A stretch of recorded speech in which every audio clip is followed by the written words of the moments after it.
Rudi Altig was a German professional track and road racing cyclist who won the 1962 Vuelta a España and the World Championship in 1966. After his retirement from sports, he worked as a television commentator. Amateur career. What a pair they made. They just about slaughtered a top-class field of international riders. With all our best home lads. Only Michel Rousseau, later that year to become world sprint champion, was able to take a points sprint from them. That was in the first sprint. 2. Altig became national sprint champion in 1957 and 1958. Then Carly Ziegler, a coach, took over his preparation when he joined the Endspurt Mannheim club and Altig became a pursuiter. He won the 1959 National Pursuit Championship and won the Madison Championship with his brother. Later that year he beat many of the world's best pursuiters to become world champion in Amsterdam. Professional track career. No man ever settled down better or quicker to a pro career than the able Altig. In the hurly-burly world of indoor track racing, Rudi never seemed a novice, settling down at once, tearing strips off established stars. I rode the track because I could win money. If I hadn't been able to win money on the track, I wouldn't have traveled all the velodromes of the world to ride 6 days. Now, riders are better paid and they don't need to hammer themselves on the road and the track.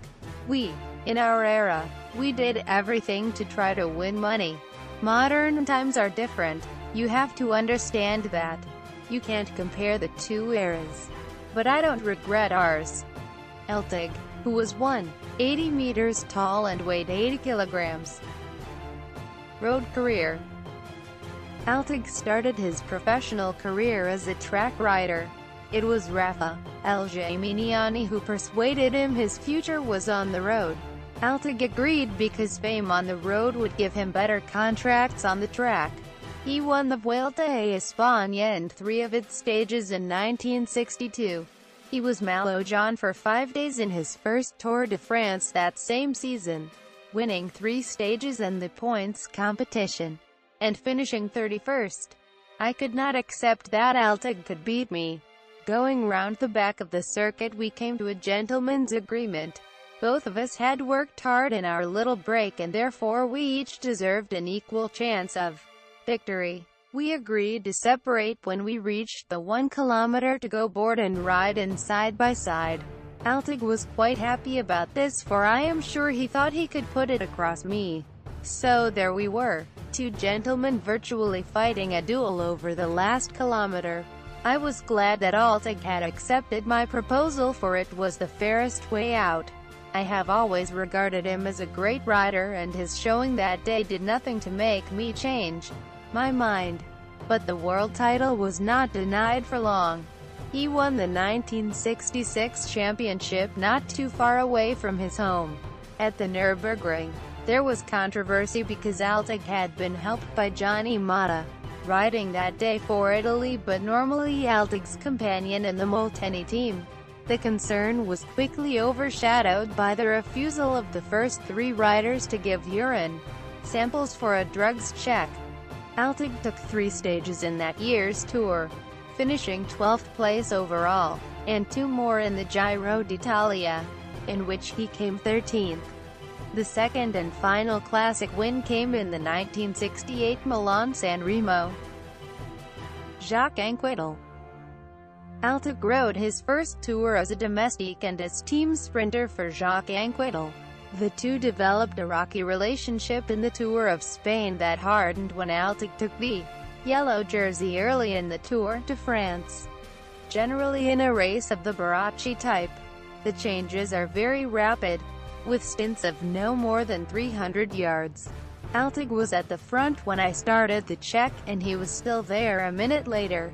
Something must be wrong. Altig wasn't even swinging aside to invite Anquetil through. Suddenly, on a flat road, Anquetil lost contact and a gap of 3 lengths appeared between the 2 partners. There followed one of the most sensational things I have ever seen in any form of cycle racing. During my 35 years association with the sport, something which I consider as great a physical performance as a world hour record or a classic road race win. Altig was riding at 30 miles per hour at the front, and had been doing so for 15 minutes.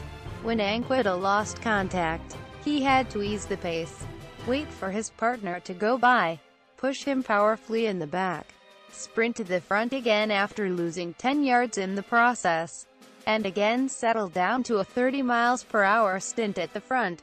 Altig did not this just once but dozens of times. Anquetil reached the stadium where the race finished and hit a pole. He was helped away with staring eyes, and with blood streaming from a cut to his head. The couple nevertheless won by 9 seconds. Altig said, "Jacques wasn't happy." Retirement. Altig became director sportif of the Puig Wilbert team when he stopped racing and worked for 5 years as national coach. He was a television commentator. He said of the American rider, Lance Armstrong, "He is a tyrant who exploits his teammates without leaving them the least initiative." Quote. 6 days. Road race victories.